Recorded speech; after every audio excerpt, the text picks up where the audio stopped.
Saudara-saudara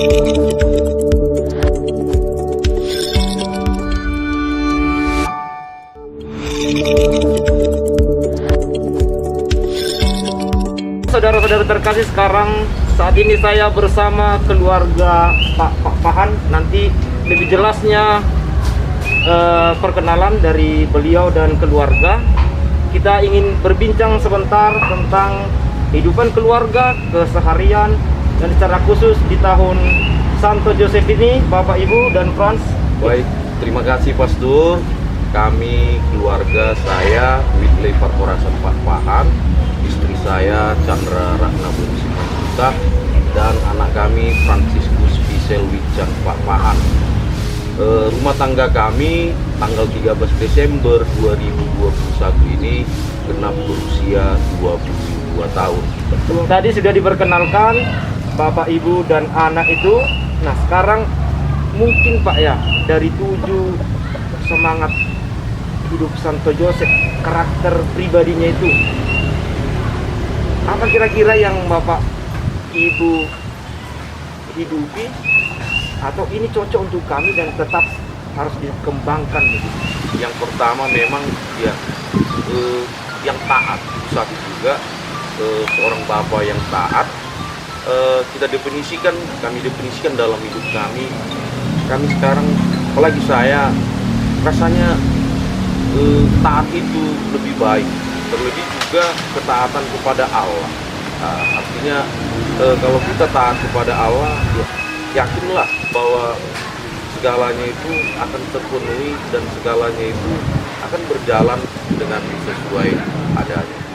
Terima kasih Pak. Kalau kita taat kepada Allah, yakinlah segala sesuatu akan berjalan baik. Ya, secara khusus mengenai, kita tahu Santo Joseph dan juga Yesus sendiri tukang kayu, dan memang ya secara khusus dalam tahun ini saya agak suka kepada kayu. Saya terinspirasi dari Santo Joseph. Ya, kita tidak membuangnya, dan kita juga memikirkan ya mungkin ini bisa membuat ini, membuat itu, membuat itu. Mengenai bekerja, memang saya suka bekerja, dan saya juga tidak memilih-milih akan pekerjaan. Semampu yang bisa kita kerjakan, kita kerjakan.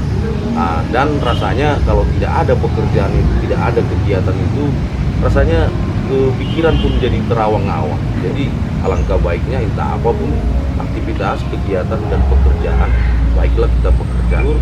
Dan juga mengenai tadi teladan-teladan yang lain, saya sekarang ini menerima sama seperti Santo Joseph, Bapak yang mau menerima. Dan kadang kalau saya refleksikan, ya hidup ini memang perlu kita terima saja. Perlu kita terima, tetapi juga bukan berarti kita terima kita tidak berusaha. Kemudian ya kita harus yakini bahwa apapun yang terjadi dalam hidup kita, yakinilah bahwa itu adalah penyelenggaraan ilahi yang terbaik. Sesulit apapun itu, meskipun sulit, ya pasti itu yang terbaik diberikan Tuhan kepada kita. Kemudian itulah yang membuat kita damai, sukacita, dan ceria. Baik, terima kasih Pak Pahan. Jadi beliau ini selalu siap ketika kita butuhkan, kita minta, selalu dengan cepat cekatan datang untuk mengerjakan yang kita mintakan, minta tolong supaya dilakukan. Nah, tentunya meninggalkan keluarga, pasti meninggalkan keluarga. Mungkin di sini ada ibu, kita tanya bagaimana kalau contohnya Bapak harus pergi ke gereja, mungkin banyak waktu Bapak di gereja ya Inang ya, banyak waktu gereja, Bapak di gereja. Gimana perasaan ibu dengan situasi itu? Apakah itu menggembirakan atau malah kayaknya lupa dengan keluarga? Adakah perasaan itu mungkin bisa diceritakan? Kalau saya pastor, kalau sudah sudah jadi pengurus, haruslah taat. Apa yang dibilangkan ya harus diikuti. Jadi kalau bapaknya pergi, ya saya senang hati, ya pergilah. Malahan saya kalau dia nggak pergi, saya merasa nggak enak. Mendingan kau tinggalkan pengurusmu daripada kau nggak pergi. Gitu. Saudara-saudara terkasih, dari seorang ibu, mendingan kamu tinggalkan kepengurusanmu daripada kamu tidak pergi. berkarya di gereja. Luar biasa. Ini baru saya dengar ini dari seorang ibu, istri seorang pengurus gereja yang sungguh memberi diri baik untuk keluarga dan juga gereja. Nah, Jadi harus juga kita selaku umat Allah ataupun pengurus, kalau sudah urusan gereja, jangan segan-segan untuk melakukannya, jangan hitung-hitungan untuk melakukannya. Nah, karena apa?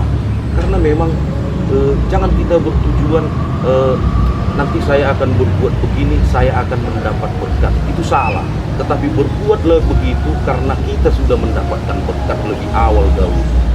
beberapa bulan terakhir ini kami amati juga Pak Pahan dengan Frans mencoba mengikuti misa harian, ekaristi harian.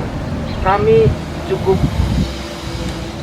terkesan, bersyukur dan juga bergembira dengan itu. Ya. Apa yang menginspirasi Pak? Mungkin sehingga akhirnya Bapak setiap hari datang sekarang ekaristi. Ya pertama memang pastor, ya ekaristi itu apalagi juga osti itu merupakan sumber kekuatan bagi kita. Itu yang pertama. Kemudian dalam berapa bulan sejak bulan-bulan terakhir saya ada waktu di jam 6 itu untuk mengikutinya di paroki. Nah itu juga. Dan yang ketiga yang menambah wawasan saya dan semangat saya dengan berdirinya klinik Santo Isidorus yang ada di paroki kita. Berdiri klinik Santo Isidorus itu, saya mendengar dan membaca tentang kehidupan orang kudus kita ini, Santo Isidorus ini.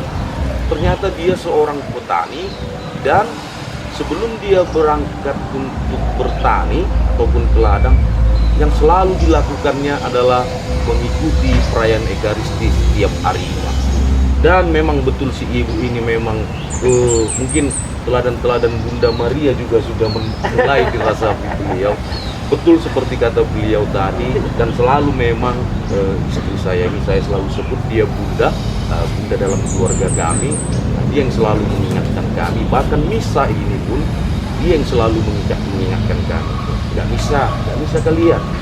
Kalau pengalaman ibu, pendampingan bapak di rumah itu bagaimana? Apakah sungguh hadir sebagai seorang bapak yang mengayomi, yang taat kepada keluarga memang? Sebenarnya iya pastor, dia memang bapak kami ini memang sayang cuma Jujur aja, jangan Jujur aja. satunya yang nggak enaknya kalau udah ke paroki harus diingati pulang itu Oke. aja pastor. Ya bun. Ya 15 menit lagi. 15 menit lagi. Oke, saudara-saudari terkasih, senang berjumpa dengan keluarga kita ini, Bapak Pahan dengan ibu dan anak. Dan terima kasih, itu perjumpaan singkat, ya sharing singkat, kemudian cerita singkat mengenai kehidupan, khususnya mengenai semangat untuk ikut ambil bagian dalam perayaan tahun Santo Joseph. Terima kasih, semoga keluarga-keluarga lain juga terinspirasi. Terima kasih. Terima kasih Luar Pastor. biasa. Salam kepada semua kita. Oke, salam. Jangan ragu, jangan takut, dan percayakan semuanya kepada penyelenggaraan ilahi. Amin.